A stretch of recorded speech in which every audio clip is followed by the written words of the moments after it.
ভেনেজুয়েলার পর ইরান, এবার ট্রাম্পের নিশানায় আরও এক দেশ। তেহরান সংঘর্ষের মধ্যেই এবার কিউবা নিয়ে ইঙ্গিতপূর্ণ মন্তব্য করলেন মার্কিন president Donald Trump.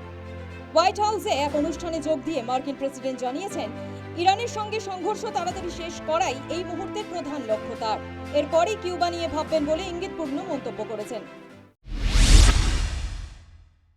What's happening with Cuba is amazing, and we think that we want to finish this one first, but that will be just a question of time before you and a lot of unbelievable people are going to be going back to Cuba. Hopefully not to stay. We want you back, and we don't want to lose you.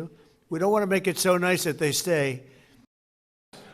He's doing some job, and your next one is going to be, we want to do that special Cuba. He's waiting, but he says, let's get this one finished first.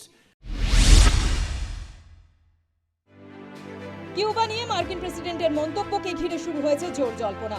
কিউবার সঙ্গে মার্কিন সংঘাত নতুন কিছু নয়। বর্তমানে দুই দেশের কূটনৈতিক সম্পর্ক তলানিতে ঠেকেছে। বিশ্বজুড়ে উত্তেজনা জিইয়ে রাখতেই ট্রাম্পের এই হুঁশিয়ারি বলে মনে করছেন বিশেষজ্ঞ মহলের একাংশ। ট্রাম্প মার্কিন প্রশাসনের দায়িত্ব নেওয়ার পর থেকেই আমরা দেখছি যত সময় অতিবাহিত হচ্ছে ততই বিশ্বে শান্তির যে পরিবেশ ছিল সেটা ক্রমশ বিঘ্নিত হচ্ছে। যে তিনি প্রস্তাব দিয়েছেন কিউবাকে যে পিসফুল টেক ওভার হবে, পিসফুল টেক ওভার করে দেবেন কিউবাকে, এবং কিউবার প্রশাসনের মত আমি এখনো জানতে পারিনি যে তারা কি ভাবছেন।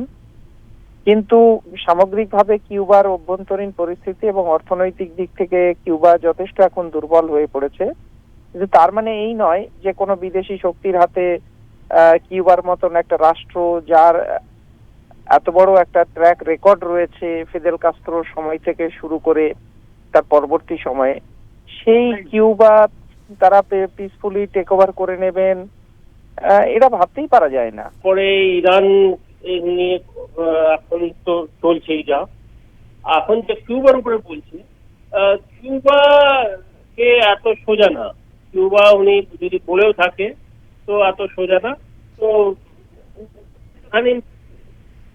এটা একটা ওনার পার্ট অফ হিজ স্ট্র্যাটেজি বলবার জন্য। তো সেই কিন্তু করবে কি করবে না সেটা তো আলাদা কথা, কিন্তু হ্যাঁ লোকেদের এমনি একটা বলার জন্য।